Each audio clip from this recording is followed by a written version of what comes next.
Hello, welcome to the Redmen TV. It's player ratings time. Liverpool been beaten 3-1 by Leicester. I'm here to rate the Liverpool players out of 10. It's not going to be pretty reading, to be perfectly honest with all of you. I'm going to start with the goalkeeper, who I thought was probably Liverpool's man of the match, which is worrying when you've conceded 3 goals. But you know what? We had so many long balls over the top, and you know, early on, Lucas didn't deal with it very well. I don't think Matip was in great positioning. Left back didn't really help out James Milner. Mignolet started to take control of those situations and started to come off, and he was really quick off his line for a lot of those situations. And you know, I don't think he can be blamed for any of the goals personally. I'm going to give him a 7 out of 10. Nathaniel Klein. I don't really know how to rate Nathaniel Klein, to be honest with you. I think, you know, later on in the game, he did all right when he was moved to like that right wing spot when we went to 3 at the back and stuff. But I felt earlier on, I felt like he was hanging back a little bit, which I really enjoyed that from his performance against Tottenham. But I think he was also too far forwards to help out the defence when the long ball inevitably came. And I don't know, I just don't think he was brave enough when he did have possession of the ball. So I think I'm going to give him a 6 out of 10. Again, I don't really think that, from what I can remember, I don't really think he did that much wrong, but he didn't do very much well either. Centre-backs, wow, they had a torrid time, didn't they? Joel Matip looked just like he couldn't find his feet. I don't know, he just seemed very, very one-footed today, very, very right-footed, and it's not something I've noticed from Joel Matip before, and I might just not have seen that. But I felt he was always seemed to have his body just slightly in the wrong position and angled slightly wrong when the clearances, when he was about to make clearances, and as such, they weren't as good as they probably should have been. I don't think he helped Lucas out a lot. With regards to dealing with Vardy, although I think Vardy was picking on Lucas Leiva out of the 2 centre-backs, and why wouldn't you? He's smaller, he's slightly slower, and he's just, you know, he's just not used to playing that position, so I think Vardy's seen an easy target in Lucas, and I felt Matip maybe could have helped his little buddy out a little bit more. I'm going to give him a 5 out of 10.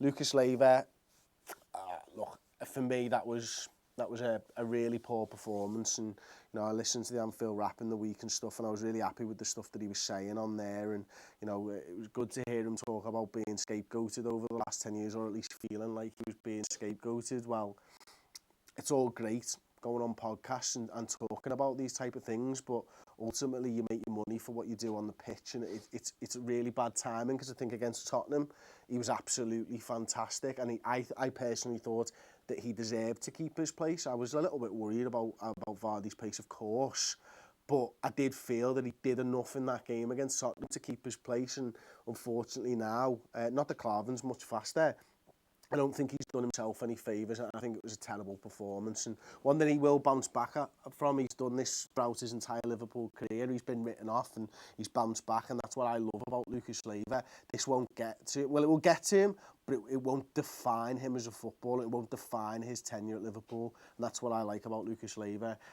Hopefully he can come back from this bigger, better and stronger anyway. But for today, I'm sorry, it was a 4 out of 10 performance at best. James Milner, again, much like Nathaniel Klein, didn't really get into the game, didn't really offer anything in a forwards. Well, no, do you know what? That's not true. First half, he actually did get forward quite a few times and whip a couple of crosses in. They weren't good. They weren't accurate crosses. But I was about to say he didn't really do anything, and I think that's a little bit unfair. I'm going to give him a 5 out of 10. Moving on to the midfield, Emre Can. I'd imagine, I've not looked at social media and stuff, I'd imagine that Emre Can is going to be scapegoated. It's not his fault Jordan Henderson's injured, unless he was the person who stamped on him, in which case it's totally Emre Can's fault, and he should be fucking scapegoated. And we'll find that out, I'm sure, in due course. I'm kind of hoping for his sake that it wasn't him who stamped on Jordan Henderson. But look, it wasn't a vintage Emre Can performance. I really wasn't expecting a vintage Can performance.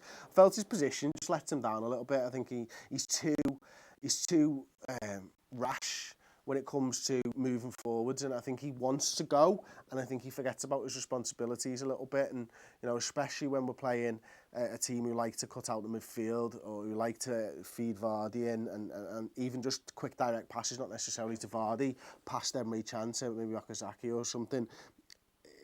We struggled massively in that sense, but you know, I don't think he was the worst player on the pitch. I'm going to give him a 5 out of 10. Do you know I nailed him 6 out of 10 maybe? One of those games where he didn't really do that much of anything. I think a couple of times I remember first half he was given the ball in poor positions, managed to shrug his man off, got into the box a couple of times. Cross had been better, he might have got a header if he strayed offside for one as well. Probably should do better with his all-round performance. Adam Lallana for me he just went missing. I mean, we've given him a lot of money this season, or we'll be giving him a lot of money at the end of the season, so he's just signed a new contract, hasn't he? You'd hope to see better performances from money, to be perfectly honest with you. I think, you know, the guy's clearly talented, clearly still a good player, still clearly skillful, but he just didn't get into the game, and I don't know whether that was down to the way that Leicester dealt with him, but for me, you know, one of those really passive performances from Lallana. I'm going to give him a 5 out of 10. Moving on, Sadio Mane, felt that he was just terrible first half. His touch was diabolical. Second half, I was really surprised that he came off, though, because I felt that he was the one outlet and he was the one guy causing them problems down the right-hand side or down their left-hand side. Fuchs was struggling to deal with Sadio Mane, so the substitution was a really strange one for me. I think if you rank his overall performance, I'd probably give him a 5, maybe. No, 6 out of 10, maybe. No, 5. Phil Coutinho gets the goal. Didn't really help us that much. Again, the front three were just pretty poor. When the touch wasn't there all day, they weren't making space for each other with movement. I'm going to give him a 6 out of 10. Roberto Firmino, poor again. It wasn't until about 25 minutes that Tom, who was watching it with, noticed he was playing, and he'd seen the start 11. And he was being deadly serious, I think. Am I right, Tom? Yeah, he was being deadly serious. 4 out of 10 for Firmino. Substitutes Woodburn, I'm not going to give him a mark. Divock Origi, 6 out of 10.